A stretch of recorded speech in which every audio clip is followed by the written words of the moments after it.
Brand new from Team Corally, we have the Syncro4 1/8 scale buggy, and this thing looks really awesome. And if Team Corally gets the durability and fun factor right, this could end up being the best budget 1/8 scale buggy in the world. The Syncro4 shares the same basic platform as Team Coraly's other 1/8 scale vehicles, including the new Spark 6S buggy, but it has quite a few differences. Starting off, we've got a 3mm aluminum flat plate chassis. Attached to that chassis in the front and rear, we have composite shock towers that actually integrate quite a bit of the support structure. The rear shock tower actually has the rear wing mount built into it. That's a pretty interesting design choice. I'll be curious to see how that rear wing mount holds up over time. Wing mounts have been a bit of a weak point for Team Corally, so hopefully these hold up, because if they don't, if you break it, you're going to be replacing that rear shock tower as well. Both the front and rear shock towers integrate some of the center support structure into them. There are plastic chassis to tower braces going into the middle, and plastic really is the theme for this car, though they did keep steel where I think it's the most important. That includes all steel gears and all steel drive shafts, front and rear. There are some differences in that drivetrain. The front and rear ring and pinion gears are going to be sintered steel. Sintered steel is still steel, it's just a powdered material that's pressed in a mold and then heated to create the final part, as opposed to a block of steel which is machined down to create the final part. Sintered steel isn't quite as strong as machined steel, but in this application on 4S,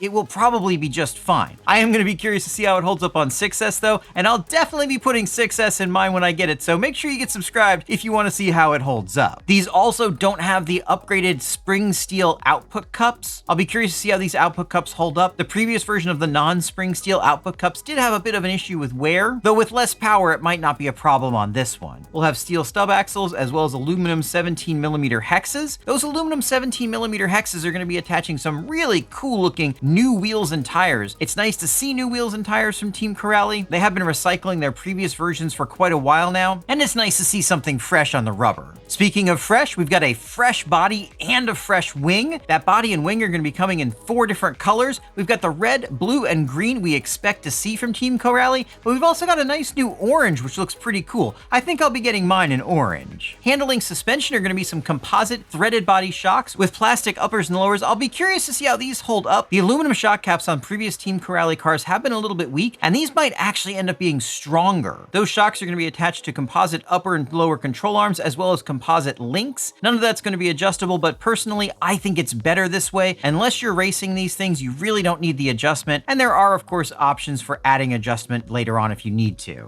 Speaking of upgrade options, this car is going to be 80% compatible with other cars like the Spark, so a lot of the upgrades that you can get for those will be able to be put on these. I'm not sure exactly which upgrades those will be. We'll be checking that out as well. Holding those arms on will be steel hinge pins, and those will be going into aluminum A, B, C, and D blocks, so those should be nice and strong. Rounding out the suspension will be some nice plastic shock cap protectors. These are really good for when you go sliding upside down on concrete so you don't tear up the tops of your shocks. One of the things I'm really excited about is the power system in this. This is going to have a 135 amp max 10-ish ESC and a nice big beefy motor to go along with that. Should power this car really nicely on 4S, and this power system, in my opinion at least, is a step above what you're going to see in something like the 3S Arrmas. Not only because it's 4S, but these hobby wing based systems seem to be pretty reliable and have a lot of power for what they are. You're also going to get a high voltage capable metal geared servo, and then they've got a new budget transmitter, which I'm really interested to test out. This is going to have a switch on it that allows you to choose 50% or 100% power, similar to what you get on a lot of the Horizon vehicles these days. There is definitely a lot to like about this car. There's a couple things I'm not a huge fan of. One of them is the non-fully adjustable motor mount. You only get 3 different positions. For most people, it shouldn't be a huge deal, but for people who really like to mess around with different motors, that could be a bit of an issue. I also see this has the same battery tray as previous TC vehicles. I've broken quite a few of those battery trays, though it'll probably